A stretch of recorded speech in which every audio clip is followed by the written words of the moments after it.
lecture here at the Anzac Memorial. Before we introduce our speaker, as a society, we are excited to present one of our initiatives for next year. We are sponsoring, coordinating with a battlefield guide for a trip to Crete in Greece. So we're now officially launching the trip for next year this morning. And I'm going to ask our Vice President, Ron Lyons, to come forward, who will be one of our guides, if you're lucky enough to come along to this trip next year. Thanks, Ron. Thanks, Rob, and we're launching that today in conjunction with Colonel Graham Fleeton of Battlefield History Tours, who's been doing battlefield touring to Greece since 2008. As we've said there, it's from the evacuation beaches in Greece and then across to Crete and following the battle for Crete to the point of the eventual evacuation from Crete. So it's a 12 days, 11 night tour, and it combines not only the battlefield touring but also something of Greek heritage sites as well along the way. Now, Rob, how do I? Now? Right, okay. So, in terms of the battlefield sites, in Greece, we'll go northwest of Athens and to Livadia, where the 2nd, 3rd Battalion fought in action. Then to Bralos Pass, which was the last stopgap point in the withdrawal of some 300 miles from northern Greece down to the evacuation beaches. We'll cross over to the Peloponnese via the Corinth Canal and visit the evacuation beaches at Megara, Nafplion and Porto Rafti. And then of course we'll be spending some time in Athens, which will include an Anzac Day service at the Phaleron Bay Commonwealth War Graves Cemetery. We'll cross to Crete via ferry to Suda Bay, and then we'll deal basically with the battle for Crete from the start at the western end at Malemi and across to Rethymnon, or Retimo as it was then called, and then to Heraklion, and we'll follow the withdrawal route of the evacuation to Sfakia on the southern coast, and we'll also, one of the areas we'll visit will be the Provelli Monastery, where the monks, Australians and New Zealanders from the Germans until submarines could come to the coast and take them away. In terms of the cultural sites, of course, in Athens, we'll be going to the Acropolis. We'll go across to Olympia, home of the Olympic Games, and then to see the Oracle and the museum at Delphi, and also the battlefield at Thermopylae. In Crete, we'll look at the area of Retimo, or Rethymnon as it's now called, and the ancient Venetian pirates' harbour there, the Minoan Palace of Knossos, a Venetian villa which houses now a Greek army military museum, and of course the area around Heraklion. So I've got there the pricing per twin share and single supplement, and that includes the accommodation, battlefield guide, that's me, cultural guide, that's not me, that's a very experienced lady who's been doing that for 24 years and is a graduate of, a Greek lady who's a graduate of Durham University in archaeology. The coach to go around and breakfast, most dinners, tour site entrance fees, and of course the ferry from Greece to Crete and return. So if you've got an interest in it, please speak to me after the lecture. And I've also got some flyers over there on the table with Francis and a clipboard so that you can register your interest, and we can send you out a proper tour package with more detail. Thank you.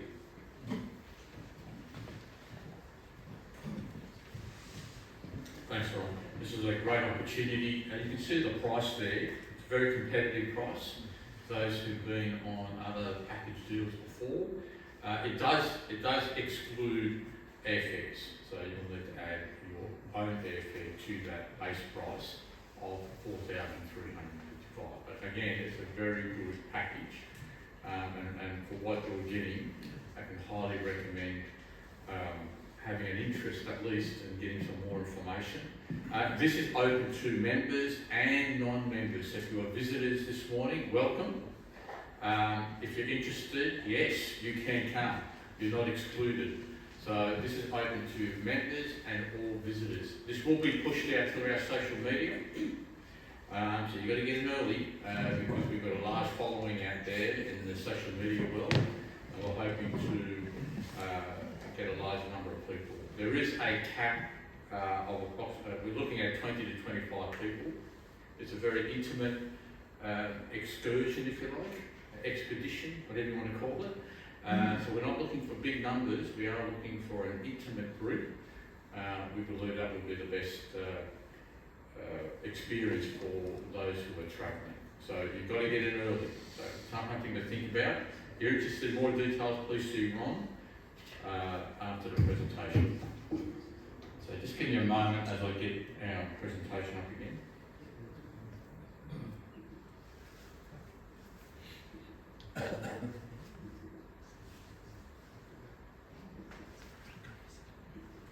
So this morning, I have the privilege, I should introduce myself. My name is Rob Muscat, I'm the President of the Military History Society, and I have the privilege of introducing our speaker this morning, Noel Phelan.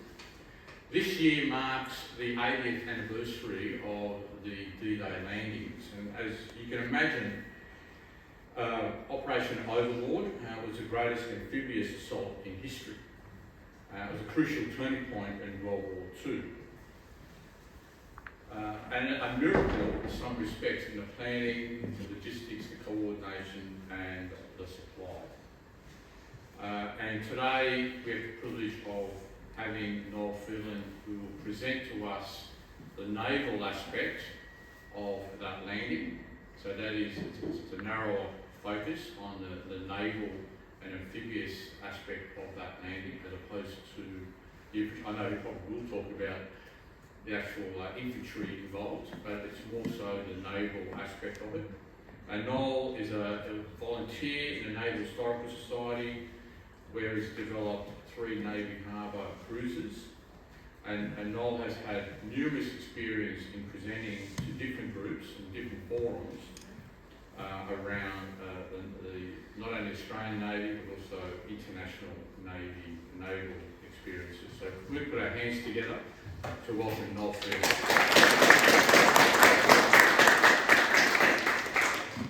Thanks, Robert.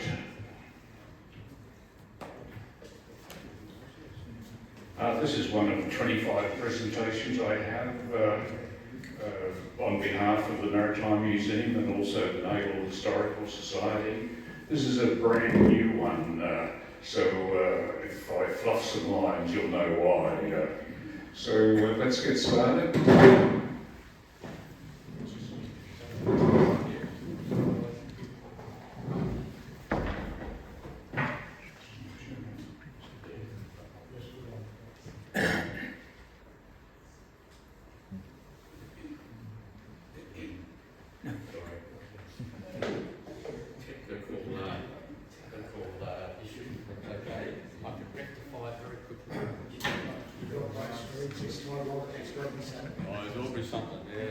Something with technology, isn't it?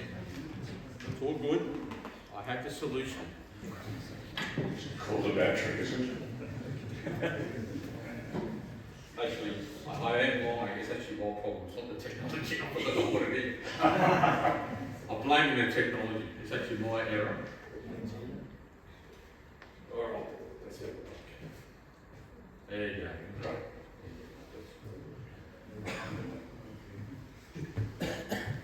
I think everyone can hear me. It's probably a bit loud, is it? No, it's okay. All right, so I read a number of books to put this together. The one on your left is the one that I found the most informative, Beaver's book. So they're the two that I used to put this together. So what are we going to have a look at?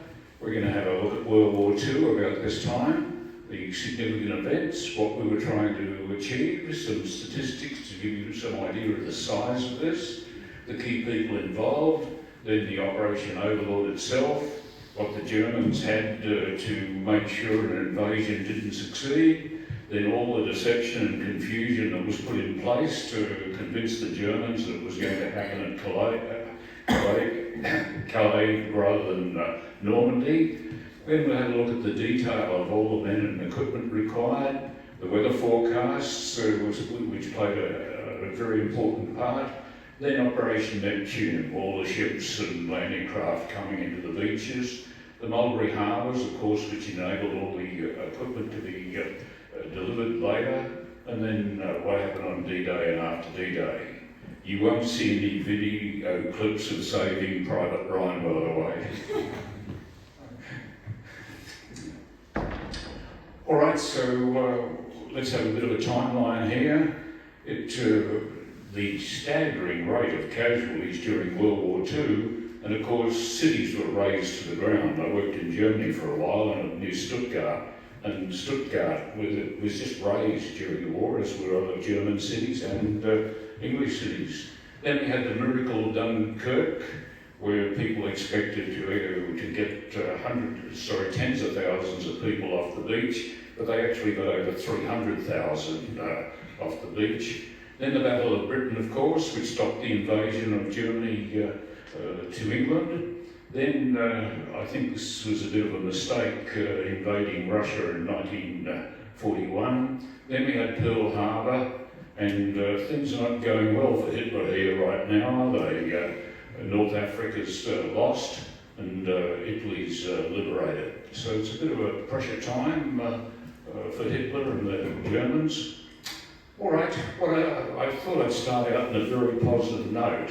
War is typically a gloomy sort of story, but what happens during war is some really interesting things get invented, and a lot of things that have been invented get to become part of normal life. I'm sure you can recognise some of these: radar by England, the bouncing bomb, Barnes-Wallis, the dam busters, and also the tall boy that sank turbots. He was great at inventing things. The Spitfire, of course, the turbojet engine that hopefully could tackle the V1s, the computer at Bletchley Park to do all the decoding, the Mosquito, the wooden plane that could fly very fast, and to deal with the U-boats, the Hedgehog, anti-tank gun, and the midget submarine, which played a huge part on D-Day, and the cavity magnetron. Do you all know what a cavity magnetron is? Yeah, my microwave.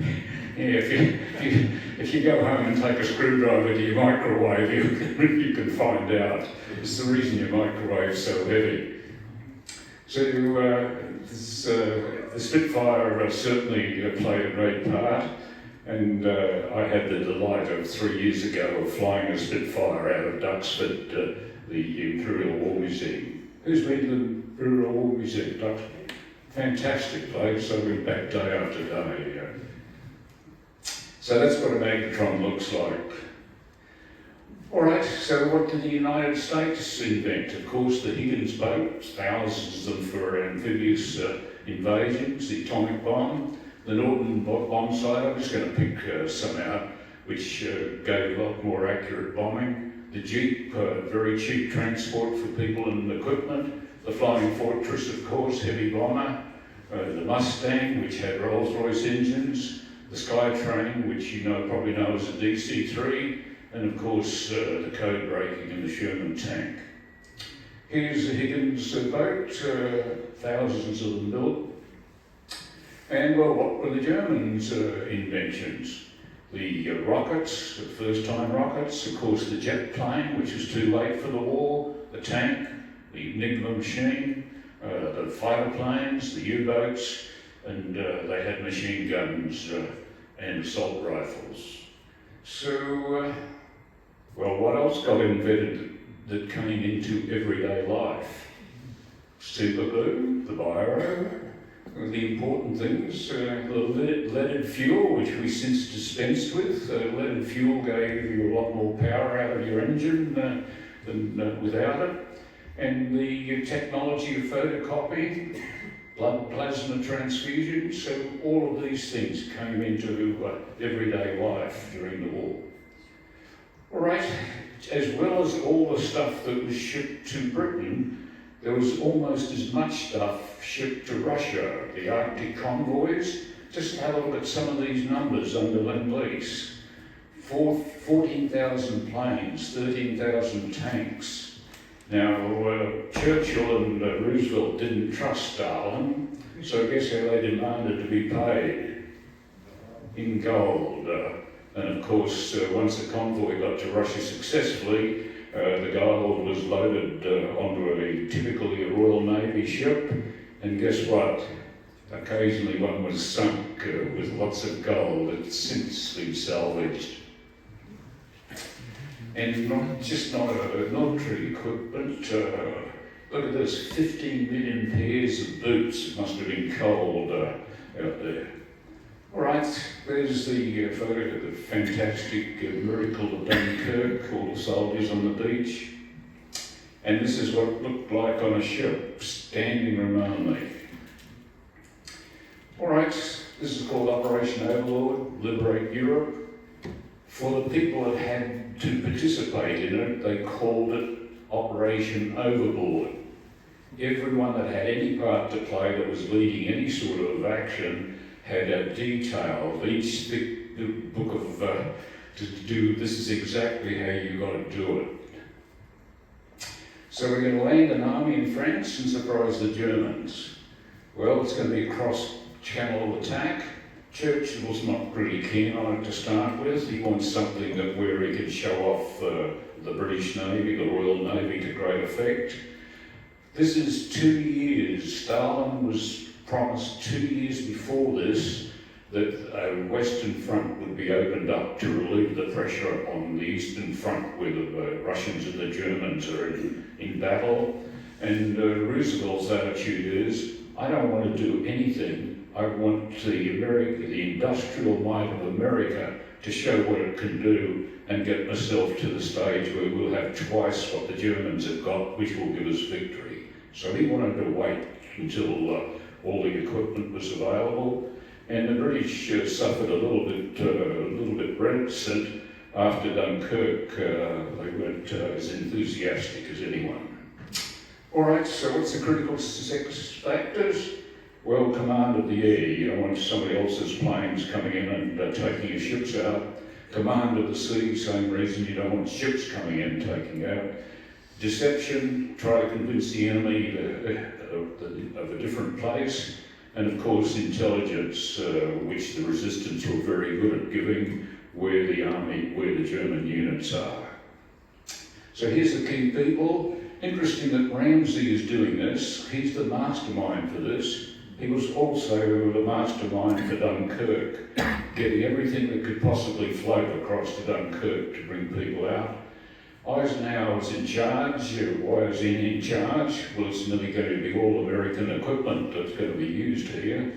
We'll see a photo here, Bradley and Patton. So the major risks involved, well, the weather, of course, doing a landing like this, the positioning of the German forces, what you're going to run into, and then spies and loss of secrecy. I mean, keeping 2 million people and all this equipment in England without anyone knowing all about it's a bit of a trick. All right, well, the first thing they decided to do was, well, let's attack an amphibious landing on a well-defended port and see what happens. Well, they chose Dieppe. Here's Dieppe, and you will probably all know it is disastrous. They didn't even get off the beach. Just have a look at this. Over half of the Canadians, this is the Canadian ceremony, were killed in this. So they decided then that attacking or invading a existing port, and by the way, nearly all the ports were mined and had demolition charges on them, so you weren't going to get it intact anyway. Amazing what you can do if you harness the brain power of all the universities, research centres, the best people in both the armies and navies in the US and England. So they've only got 7 months to design, to invent things that did not exist, and to test them. And of course, in many cases, they didn't have time to test them. So here's some numbers. 2 million people came in from 12 countries into England. I'm not going to read all this out. 195,000, 12,000 aircraft, 4,000 landing ships, 70 ships are going to be scuttled to create the breakwaters, and 200 Phoenixes are also going to be used as breakwaters. We'll see all the photos of all this. Now, what happened was the 1,000 bombers that were coming over to knock out the German emplacements early in D-Day. It was cloudy and they erred on the land side. They didn't want to err on the seaside, and there's an enormous number of French civilian casualties, etc. One of the interesting things, if you have a conscripted army, you finish up with 4 groups of people that are shown here. Those who enjoy fighting, I'm looking forward to killing someone sort of stuff. Those prepared to fight, well, if I have to do it, I will. Those reluctant to fight, I think I'll be at the back of the queue here. And those who will flee. The Russians had a simple solution to this. After an attack, they did an inspection of the weapons. If you hadn't fired your weapon, you were executed on the spot. So some less known statistics. Just look at, by the end of World War II, there were 2.8 million German prisoners. Guess there weren't many people that surrendered to the Russians. I think you can figure out why. And by comparison, Singapore, 138,000. Here's the Atlantic Wall. This is how Hitler is going to stop any landing anywhere on Europe. And these are the 3 key players. You can look, Stalin's pretty enthusiastic, Roosevelt looks happy, Churchill doesn't look quite as happy. So you look a bit happier there. And here's the key people. I haven't, the ones in the front, of course, are the main players, and then you've got Bradley and Ramsay at the back. Have a look at all the gold braid on Ramsay. And these are the people they're up against, Hitler and Rommel. And here's Rommel's funeral. Do you all know how Rommel died? He was part of it, or he was implicated in the assassination attempt, and he was offered either a cyanide pill or a firing squad. He chose the cyanide pill. All right, there were lots of photographers to record all this, as always. Now, I'll show you some of these maps, and there are only one thing I want to point out to you. The top right-hand side, I won't read the pointer, that's Calais and Dover. That's the narrowest. That's where you would expect an invasion to come from. So, and you can see the distance to Normandy is 3-4 times as much. So Calais was the place that you would pick. And just have a look at this, the only point I want to show you, just have a look at the distance the Americans had to come in red versus the British and the Canadians in blue. So some people had to travel a long way to get into this invasion. And they were all going to assemble here at Piccadilly Circus before the invasion started. And of course, you know all these beaches, the Americans, etc., Utah, Omaha, the British at Golden Sword, the Canadians of Juno. I'm not going to try to explain this in any detail to you, but I'll just talk about some things on this diagram. The blue are the channels that have been cleared by the minesweepers. The red are battleships or cruisers.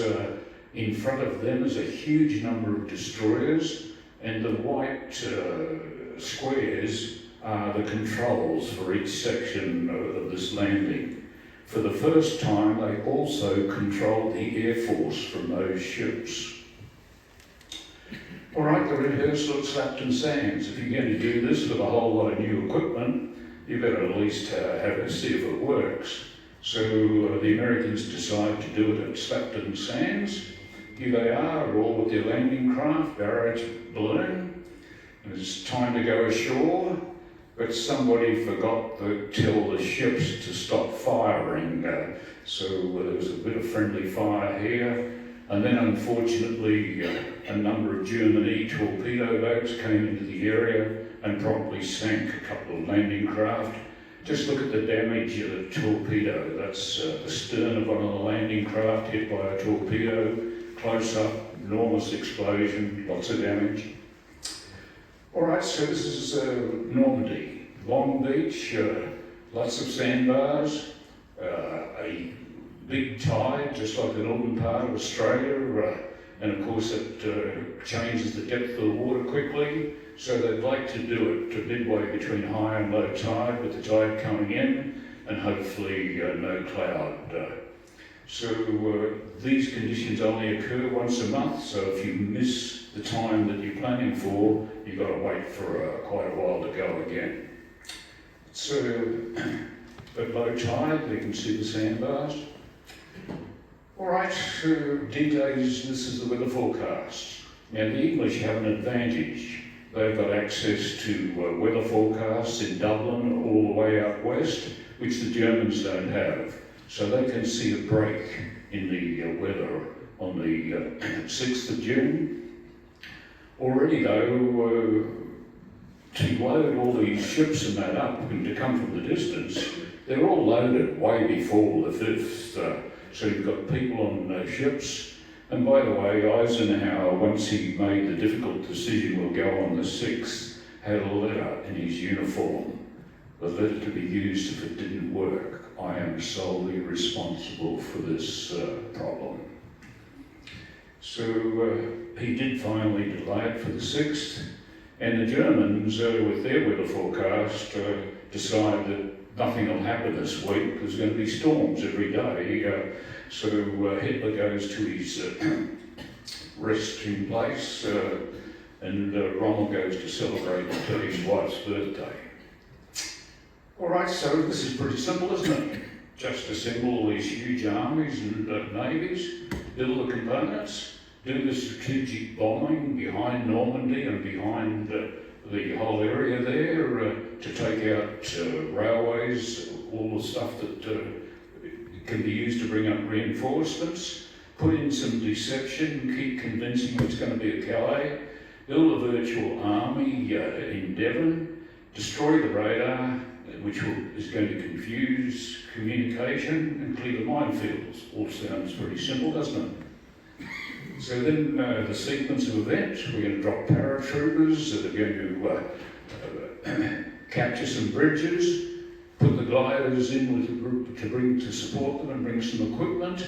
We'll do an aerial bombardment. By the way, there were 1,000 heavy bombers at a time that did this bombardment. Then all the ships are going to give a navy bombardment. Then it's all going to start, maintain air superiority, and then eventually get the beachhead and go inland with specific targets, and then bring the equipment for the artificial harbour. Sounds simple. All right, it's a shot of Mulberry A, called A and B, A for America, B for British, or just A and B. So these are some of the scuttled ships. Now, when you scuttle a ship or a ship sinks, it just doesn't go gracefully as it is to the bottom. It can go stern first, bow first, capsize or whatever. So sinking these ships and getting them into a line is a bit of an art in itself. All right, what did the Germans have to stop all this happening? Well, they had mines to start with. There were 20 million mines along the Atlantic Wall. Hitler wanted 100 million, all he got was 20 million. 20 million sounds a bit large, doesn't it? All right, so this is what they had. They had Belgian gates. I'll go pretty quickly here. All sorts of posts, log ramps. We'll have a look at all of them, hedgehogs. So this is the radar that the Germans had, quite sophisticated radar that had to be taken out or confused. And the difficulty with these, just look how thick that concrete is. They did not face the beach. They were at an angle to the beach. So getting a shell inside of one of these was really tricky. And with that amount of concrete, shells aren't going to do a lot. They also had lots of machine gun emplacements, guns inland, and this is what you would run into. That's the Belgian gate. These are the hedgehogs, the ramps with mines on it, poles with mines on it, and this was called Ronald's asparagus, just poles everywhere. And of course, a lot of the fields where gliders would land, you can see what happened to that glider landing in a field with all the poles. And the Germans also flooded large areas to stop people landing. All right, deception and confusion. Well, we've got to convince them it's going to be Calais. So what better than to put a fake army in opposite Calais? We'll see all this. Drop window to confuse the radar. Drop some dummy paratroopers. So this is all to deceive and confuse. This is the factory that's making window, all the stuff that's going to be dropped. It was dropped on the morning, there were planes just flying around dropping this on the morning of D-Day. Here's some of the strategic bombing, taking out yards, and locomotive workshop. This is all behind Normandy. This is what a dummy paratrooper looked like. A lot of them are booby-trapped. The deception of an army in Kent. Well, somebody reminded, one of the Americans reminded everyone, well, we've got a thing called synthetic rubber, and you can make all sorts of things out of synthetic rubber, even Mickey Mouse out of synthetic for a parade down New York. And well, why don't we use this synthetic rubber to build tanks, trucks, landing craft, and just have hundreds of these in Kent, so that the Germans that fly over will go, well, there's definitely an army there, so that's where they're going to come from. And they had people wearing all sorts of these badges. They're fictitious divisions, they don't exist. So who would you put in command of this phony army to really strike fear in the Germans? A man called Patton. So they got this out so the Germans knew, well, this army is under the control of Patton, who you may remember, who looked like this. But this is the one I like. Guess what he had on his hip? His ivory handled revolver.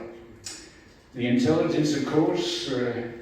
Anyone at the museum last week to hear the guy talking on the Enigma machine? They had two Enigma machines there. I mean, the construction of this and the number of permutations and combinations, just awesome. And of course, Bletchley Park and one of the first computers. All right. Now, there wasn't a fuel efficiency ratings for all these tanks and trucks that got landed. Nobody really cared about fuel efficiency, so you need a lot of fuel. So what do? We have pipelines from England to France. This is the sort of thing that held the pipe. Just a couple of shots on it, Pluto, Operation Pluto. And here's a small ship laying the pipe. And it was a very complicated design, you can see from the number of layers. Now you weren't going to play golf at this place, because what was inside of it was the pumping equipment to pump the fuel and the oil across the channel.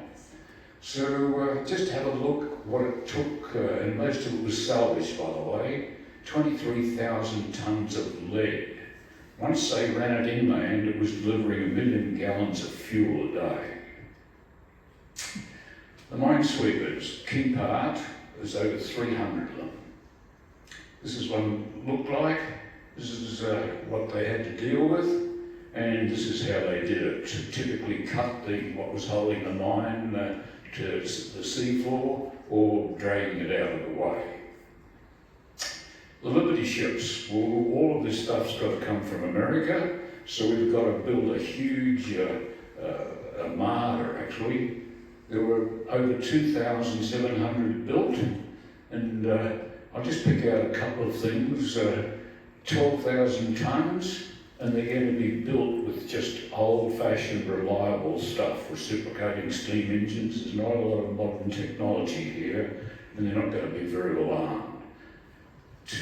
As a marketing gimmick, they asked everyone in America, "What's this?" We are going to build a Liberty ship in 4 days. See the number 4 on it?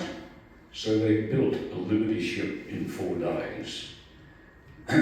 They were named after people, and I haven't been able to find out why. Were they the sponsors of ships or famous people? I don't know. And I'll just go back one. That's a Liberty ship, 12,000 tonnes. Here's our flagship in World War II, Australia 2. It's 10,000 tonnes, to give you some idea of the size of this. All right, it's like a Meccano set. It's prefabricated. They were just knocking them together, 3 every 2 days. Here they all lined up after a production run, 18 shipyards doing it. The landing craft. Now, I'm not going to go through this in detail. We'll be here all day. But whatever thing they wanted to do, they had a landing craft designed to do it. Some could take 38 tanks, the large ones. The smaller ones, we'll see photos of some of them. So there was just a huge range of landing crafts. Here they are, ready to go. They just fade into the distance, thousands of them. We'll just have a look at some of them. This is one of the ones that could hold 38 tanks or trucks. Now, you're going to drive this out when it hits the beach. How do you load it? You have to reverse it in. How's your reversing skills? I mean, the guy in the truck obviously doesn't have any mirrors to help. He's hanging out the side. And I hope the guy in the tank, they're reversing it up the ramp. I hope the guy in the tank has got somebody guiding him. This is just an example. This is a LCM, which means machinery. So it has some equipment and troops in it. This is the typical one that you would have seen. This is a different landing craft with a gangway for troops to go down. And this is what it looked like on a landing craft. How would you like to be on this one? And the last thing that happened on D-Day, the barrage, the naval engagement, etc., the last thing was done. This is one of the landing craft. All it does is fire rockets, and it's got quite a supply of them, thousands of them. And here's the famous duck. It's literally a truck that can float and can carry troops and a lot of equipment. If you want to ride in a duck, apparently this one is in the hinterland of North Queensland, where you can travel through some of the tropical jungle across creeks. Now, all heard of Mr. Howard? Sir Percy Howard? Well, he was very critical of the army and their tactics and nearly everything. He was demoted and sidelined, but Churchill decided he really had some good ideas, so he gave him an armoured division, and this is what he came up with. The swimming tank, here it is in the water. Archimedes would be very proud of his principle, wouldn't he? To get 25 tonnes to float. The flail tank to get rid of mines, here it is at work. The flamethrower tank, Apparently, if you're at the receiving end of this, the option between being burnt alive and surrendering, that decision was made very quickly. And you can see here, there's 3 tanks involved here. One is driven in and dropped to the bottom of this tank trap or ravine. There's another one on top of it, and then there's a third one, which is now a roadway that vehicles can travel on. It's a arc tank, and of course you could bridge across other things with this. And then landing on a beach, you've got sand and gravel and that, shale. Some of the trucks are going to bog, so you had this tank that could lay out a roadway for them. And this is a rather special thing. It's called a dust bin. What it fires is a dust bin. It's a massive, as you can see, mortar. And the idea was to actually lob this huge shell on top of the German emplacements and blow it to pieces. And also a self-propelled gun. Now, if you're going to have damaged vehicles on the beach, you need to push them aside with a bulldozer, and you need to be able to build airfields, emergency airfields, so you've got armoured bulldozers to do this. Here's one of the emergency airfields. They built them a day or 2 after D-Day. The reason for building them is to have reconnaissance planes use them, but also the damaged planes, there were some aircraft damaged planes. Instead of trying to make it across the channel and possibly ditching it, they could land here instead of getting back to England. And this is the sort of thing that they finished up with, massive airfields. The naval bombardment, 28 battleships, cruisers, 56 destroyers. Here's Texas, I think it is. I'm in trouble reading it. Yep. Texas, it's in a museum in America, if I remember correctly, and the smaller one's the Ajax, the light cruiser. So the gliders, this is the British version of the glider, 25 plus men can board that, and very quickly with 8 bolts you can split it into 2, so if you've got some equipment in there you can get it out very quickly. This is the American glider, and the whole front could lift up, a loaded jeep. The other reason for having it lift up, by the way, is these are very flimsily built. Yes, you're going to tie that jeep down, but what is going to happen to it when you hit the ground hard? It's going to come forward, so the other reason it hinges up, it saves the pilot getting crushed. And there was even a glider that could carry a small tank. Here is a glider being towed up. Anyone learned to fly a glider? Well, that's how I got to learn. Well, that was my background, to fly the Spitfire. I'd learned to fly a glider. You make sure you don't follow the plane in front on the same height, because the turbulence is quite unnerving. So you either got to be above or below the plane that's towing you. And now, landing a glider. What's the really nail-biting bit here? And they did this in the middle of the night. When you fly a glider in summer, you look for the air, the thermal air, to keep you up if you can. At 3 o'clock in the morning, you're just losing height and you're losing height, and landing it where you want it is a really tricky thing to do.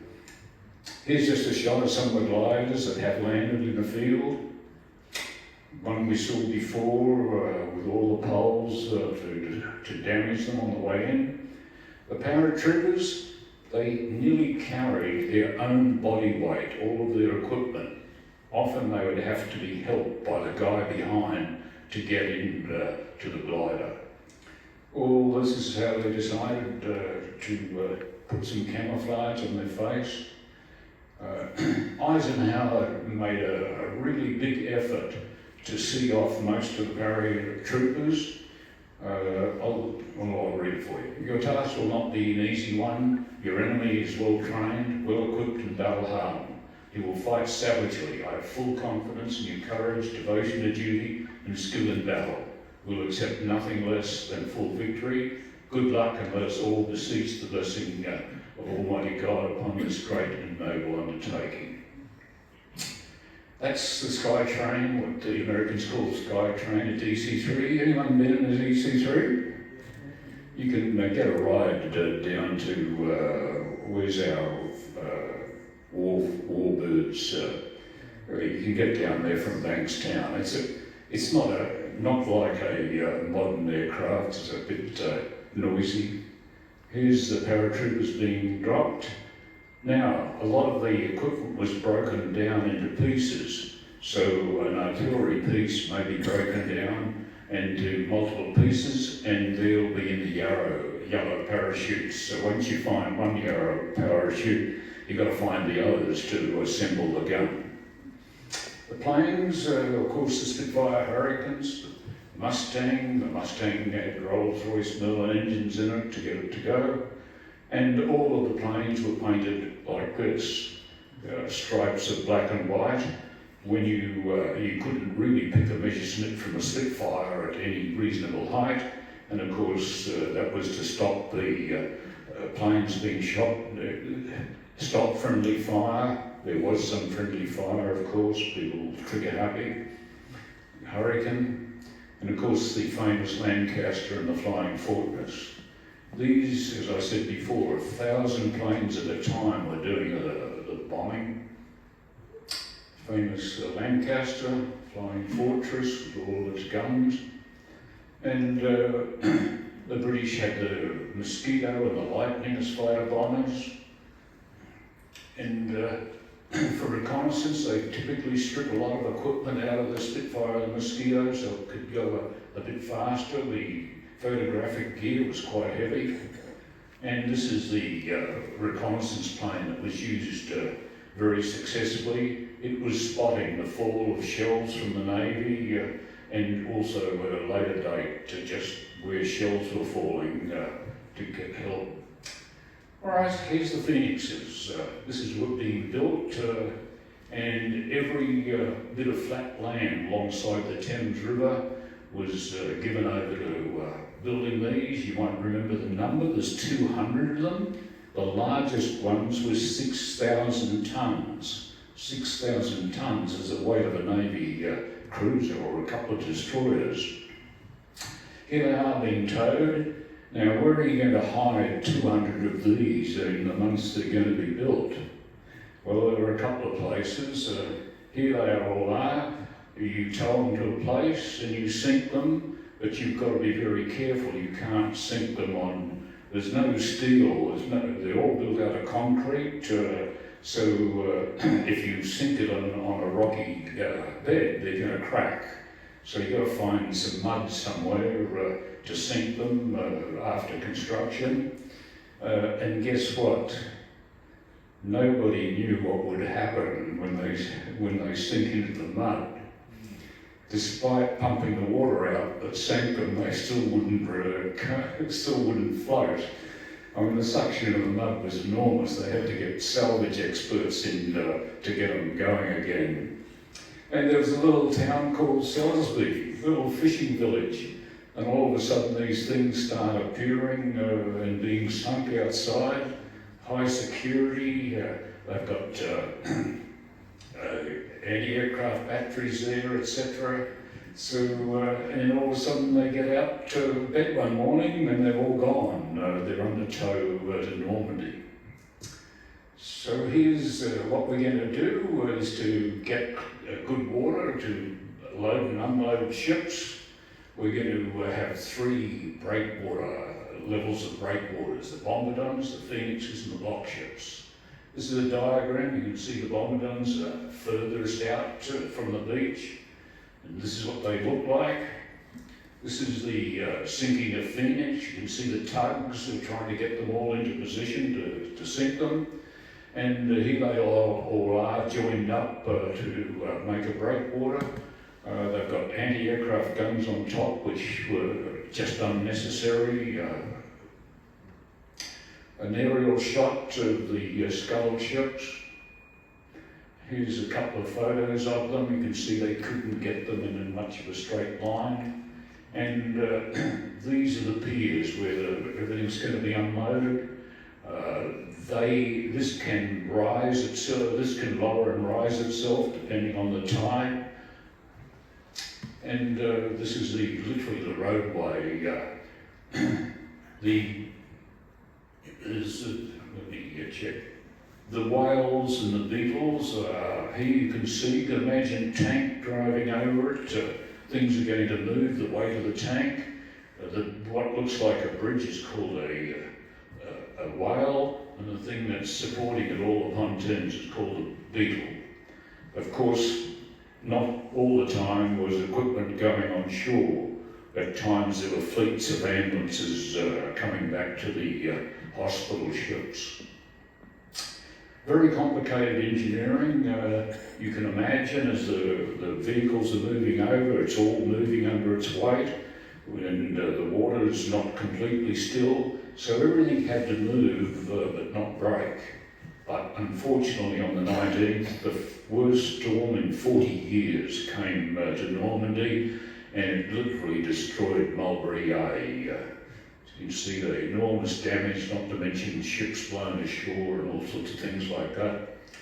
All right, here's Neptune. Before D-Day, we're going to destroy the radar, do all the bombing behind. The troops, everything's going to get on board, ready to go for the 5th, but it happens on the 6th. Now here's Operation Gambit before D-Day. This is the role of the midget submarines. They're going to get there, they're going to check the water depth, the currents, and all sorts of things. And they certainly know part of the beach is not mined, because there are German troops playing football on it. They're not big craft. Unlike the Japanese, who could load midget subs onto their mother subs, the British couldn't do that. They had to be towed. You may know 6 of them were towed from Scarborough Flow to sink the Tirpitz. Only 3 made it to the Tirpitz. Very difficult time. And so they're sitting there. That's what an ex-craft looks like. This is what it looks like inside, not large, so it's going to play a key part. What it's going to do is sit in the right place, put up a huge navigation beacon facing out from the beach, and that's going to guide the minesweepers and all the ships in on D-Day. So, well, now it starts. The minesweepers, the paratroopers, gliders, bombers, fighters, and landing craft. Now, the Germans did decide to counter-attack. They sent in some torpedo boats, which were quickly dispatched. They fired 18 torpedoes, only 1 found its mark. Most torpedoes in World War II didn't find their mark. They brought in some destroyers, which were quickly dispatched by the number of destroyers that were there already. The U-boats came in, but by the time, at this time of the war, detecting the U-boats and sinking them was something that couldn't be done with it relative ease, so they were withdrawn after significant losses. The landings, well, you got a send-off, didn't you, from all the places in England where you were. The people and the school children turned out to wish you a bon voyage. And here's the interesting thing. The war is not going well for Hitler. He's been up late at night and he now has to take medication to sleep. And so some messages come in at 7 o'clock, which is there's action at Normandy, and none of his staff dare wake him. He's known for a bad temper. So finally one of them at 10 o'clock wakes him, and he decides, look, this is a feint, this is not the real thing, it'll be Calais. So he is now in command, direct command of the German divisions at Calais and that, and he doesn't issue any orders. He could have issued an order for all the German divisions that had affected at Calais to go to Normandy. So how lucky can you get? In 1940s, do you think most people, particularly in England, could swim? Most people in the world couldn't swim in 1940s, so training people to effectively swim in full kit would have been a bit of a challenge. So here's the send-off ceremony, the religious ceremonies, some of which were a bit unusual, and they were given a handbook just if they didn't know any French phrases that could help. And guess what? There were a couple of landing craft that had a piper on board to go into battle. But this is how most of the troops in the landing craft spent the voyage. They just didn't have sea legs at all. One of the funny ones reading in the book is that they're given large bags to throw up in, and you just passed it from one to the other. And the guy passes it to his next guy, and then it gets passed to someone else. And the first guy goes, "I got to look back, my bloody false teeth are in there." So who are the bravest of the brave? Well, how would you like to be one of the demolition teams, first in to blow all these things to pieces to make it easy to land? The naval spotters went in to help the Navy ships find their targets, and also the spotters also there were planes in the air for the naval. Here we are, you've all seen photos like this, the landing itself. As things got busier on the beach, you can see damaged equipment, you can see all of the defences on the right-hand side of that photo. Eventually it got to this, now going ashore and moving inland, and of course it eventually finished up like this. Just look at the barrage balloons, the amount of equipment, the number of ships both on the beach and further out. Absolute massive operation. The French resistance, well, the French resistance didn't just do intelligence, they were very good at blowing up railway lines, particularly if there was a train full of tanks. This is a locomotive screaming, having been derailed by an explosion, dragging a whole train full of tanks with it. They were quite good at doing this. Later on, of course, much later in life, the people that were the leaders of the resistance, here they all are at a reunion. All right, why was it a miracle? Well, just to get that opening in the weather, the reason that it was a miracle, you couldn't reverse this. There was no plan to reverse it. It's all loaded up, ready to go.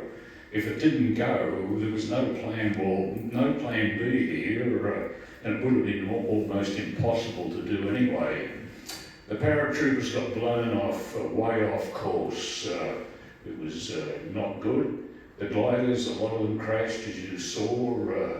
The aerial bombardment really didn't work. The planes were way off target. The naval bombardment wasn't effective. It didn't take out many of the gun emplacements. In some cases, only 10% of the swimming tanks made it to shore. So the ones that did, of course, did a great job. And currents were quite strong and swept some of the landing craft into minefields that weren't cleared. The seasickness was a serious issue. Most of them were seasick. But the German reaction response was also a bit of a miracle to have Hitler decide, it's not happening at Normandy, the real thing will be a collide. Normandy today, who's been to Normandy? All right, well, I'm in the minority here, I haven't been to Normandy. And I've got some photos here, I don't know whether they're accurate or whether it's changed today. Is stuff like that still there?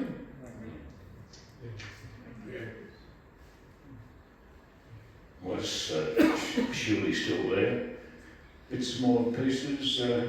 That's the American cemeteries you can see, British, and That's Omaha Beach, isn't it? And then Monument, and then that's very French, isn't it?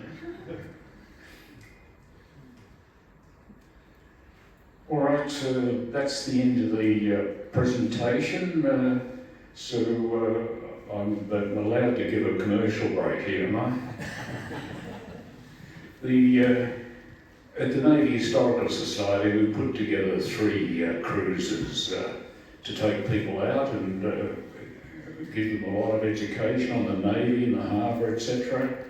There's west of the bridge. When we take people west of the bridge, most of the people who've lived in Sydney all their life are completely lost. Spectacle Island, never heard of it, etc. Snapper Island, and the Japanese midget sub-attack. We go to each place. Here's the boat that we charter, Benelong, got a bit of history itself. We fitted up with television sets, so you're sitting on board this boat as you are here. You've got a television set and a commentary. I do most of the commentary. And, we did some feedback last year. We took a group out from the Maritime Museum, and the lady who did this for me, when you ask for feedback, it's like getting your exam results, isn't it? You're not quite sure what it's going to be like. So I started reading up the top and go, well, 35 out of 43 evaluation sheets rating it as excellent. That's pretty good. Then I go down and it's morning tea. 36 people rate morning tea as excellent. So I'm outgunned by morning tea.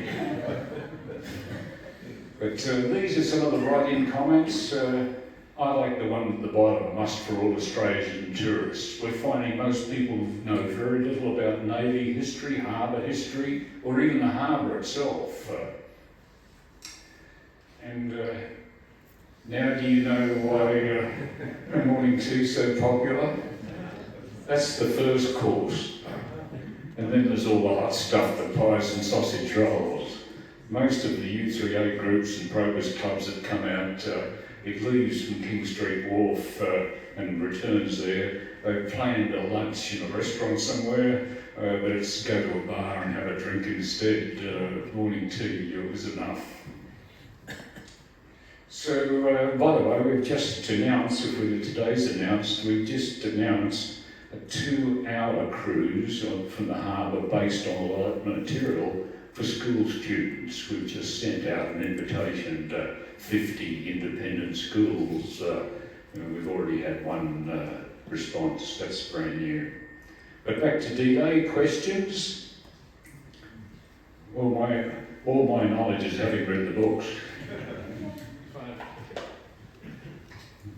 Only those I can answer though. Well, thank you for the presentation. That was very informative. I was just wondering, from what you know, because you're mostly from the naval perspective, but if anybody else in the room knows, I would love to hear this. How impactful were the paratrooper operations? The 82nd, 101, and the 6th Airborne. Did they actually contribute? Were they worth it? I'm to this day I don't know. A lot of them didn't achieve their objectives, but they did contribute. They caused confusion amongst the Germans. No, everyone, all of the things on D-Day made a contribution, but a lot of them didn't make the contribution they thought they would.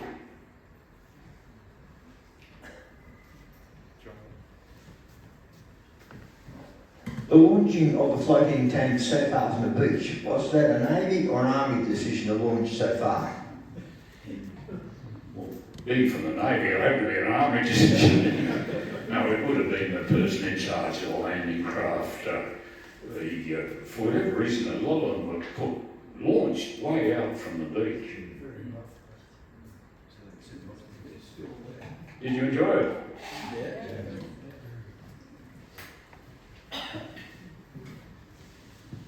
Yeah, good morning.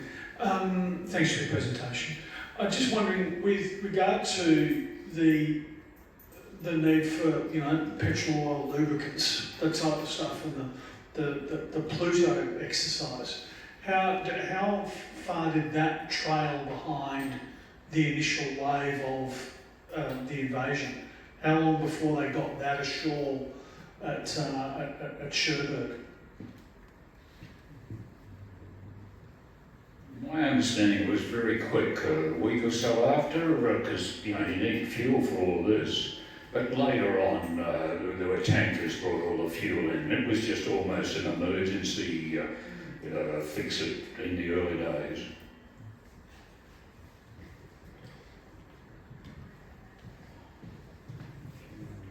Thank you for your presentation. It's interesting to know the machine, Enigma machine. Is it really work?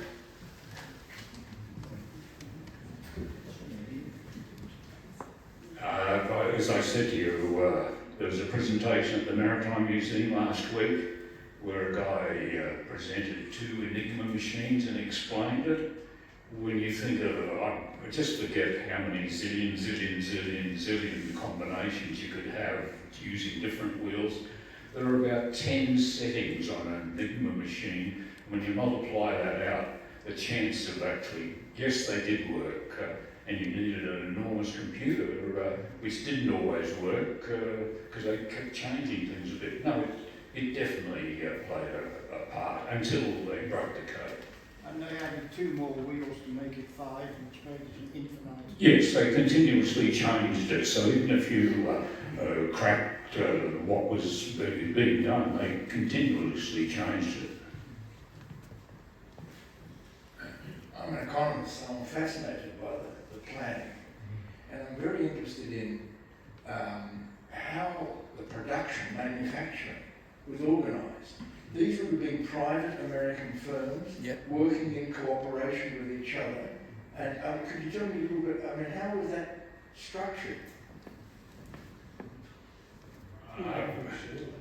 Every plant in America was making cars or whatever, just was turned over.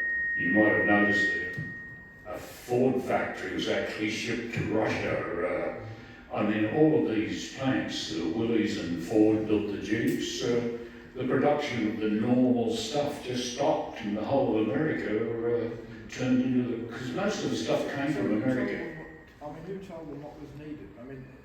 A guy called Eisenhower, I think. Really? It was just straight down. Yes, was. I think for 5 years the American car industry made no cars. They just made military stuff. But even in the UK, Vauxhall went straight from car production to Yes. producing tanks in 60 days. Yep. They'd never built a tank before. There was something like a couple of thousand motorcycles built as well. Then the English did their part as well. Not the same gun production at all. William Henry's in Canada and the Americans. And they did anything that had some engineering equipment in both countries would turn to making war material. And I don't think you had to be ordered to do it. When your back's against the wall in England, this is what we've got to do. You wouldn't have got much resistance. Who's going to buy a car today? You couldn't get the petrol for it. I might have 2 more questions, I'm just conscious of time, that's all.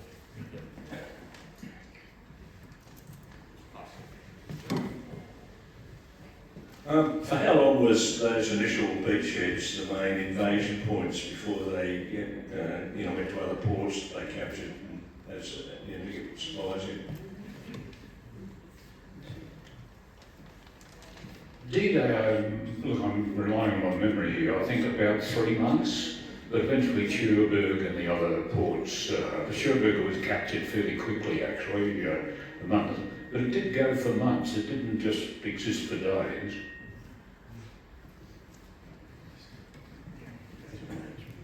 Might be a good ending question. Considering the distance, I suppose, of modern warfare, missiles can kind of hit anything these days, do you think a old school boots on the ground naval invasion is relevant to modern warfare and this kind of thing nowadays? I think you only need 2 things on your shopping list to defend yourself or attack right now, isn't it? It's called drones and missiles, nothing else counts. All you need is a ship that can carry a huge number of drones and missiles and you're in business. You know, it's just changed that dramatically. That's my personal opinion. But that's what's happening, isn't it?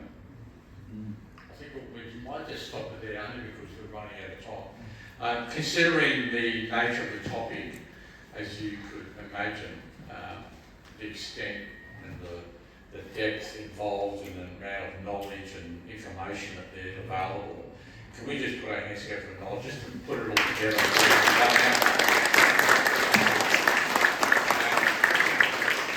And also a small token of appreciation from the society. Just again, thank you so much. I'm sure you'll enjoy it. It's part of the surplus that was provided by our troops and Americans.